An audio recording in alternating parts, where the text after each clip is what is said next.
CPM-നെ നിയന്ത്രിക്കുന്നത് വർഗീയ ശക്തികൾ. BJP-യിൽ ചേർന്ന യുവ CPM നേതാവ്. ആലപ്പുഴയിലെ CPM നേതാവായിരുന്ന ബിപിൻ സി ബാബു BJP-യിൽ ചേർന്നു. ആലപ്പുഴ ജില്ലാ പഞ്ചായത്ത് അംഗമാണ് അദ്ദേഹം. കായംകുളം CPM ഏരിയ കമ്മിറ്റി അംഗവുമായിരുന്നു. 2021 മുതൽ 2023 വരെ ജില്ലാ പഞ്ചായത്ത് വൈസ് പ്രസിഡന്റായും ഇദ്ദേഹം പ്രവർത്തിച്ചിരുന്നു. മുതുകുളം ബ്ലോക്ക് പഞ്ചായത്തിന്റെ മുൻ പ്രസിഡന്റായും അദ്ദേഹം പ്രവർത്തിച്ചിട്ടുണ്ട്. CPM നേതൃത്വം മുഴുവനായി ഒരു ഭാഗത്തിന്റെ മാത്രം കൈയിലേക്ക് പോയെന്നും ജി സുധാകരന്റെ അവസ്ഥ തന്നെ ദയനീയമാണെന്നും ആരോപിച്ചുകൊണ്ടാണ് ബിപിൻ പാർട്ടി വിട്ടത്. മതനിരപേക്ഷതയില്ലാത്ത പാർട്ടിയായി CPM മാറിയെന്ന് അദ്ദേഹം കുറ്റപ്പെടുത്തി. ആലപ്പുഴയിൽ പാർട്ടിയെ നിയന്ത്രിക്കുന്നത് വർഗീയവാദികളാണെന്നും അദ്ദേഹം വിമർശിച്ചു. BJP സംഘടനാ പർവ്വത്തിലാണ് കെ സുരേന്ദ്രൻ, ശോഭ സുരേന്ദ്രൻ, AN രാധാകൃഷ്ണൻ ഉൾപ്പെടെയുള്ളവരുടെ സാന്നിധ്യത്തിൽ അദ്ദേഹം BJP-യിലെത്തിയത്. പദവി നോക്കിയല്ല താൻ BJP-യിലേക്ക് പോകുന്നതെന്ന് ബിപിൻ പറഞ്ഞു.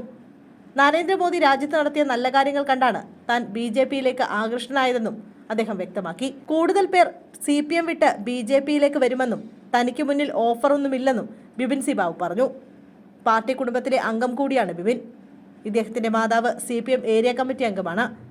ഇന്ന് രാവിലെയാണ് ബിപിൻ BJP അംഗത്വം എടുത്തത്. സംസ്ഥാന അധ്യക്ഷൻ കെ സുരേന്ദ്രനുമായി ബിപിൻ കഴിഞ്ഞ ദിവസം കൂടിക്കാഴ്ച നടത്തിയിരുന്നു. കൂടുതൽ CPM നേതാക്കൾ BJP-യിലേക്ക് വരുമെന്ന് ബിപിൻ സി ബാബുവിനെ സ്വീകരിക്കുന്ന പരിപാടിയിൽ സുരേന്ദ്രൻ പറഞ്ഞു. കൊച്ചിയിലെ നേതൃയോഗത്തിൽ നിന്നും വിട്ടുനിന്ന PK കൃഷ്ണദാസ്, MD രമേശ് എന്നിവരും ഇന്ന് വേദിയിലെത്തി.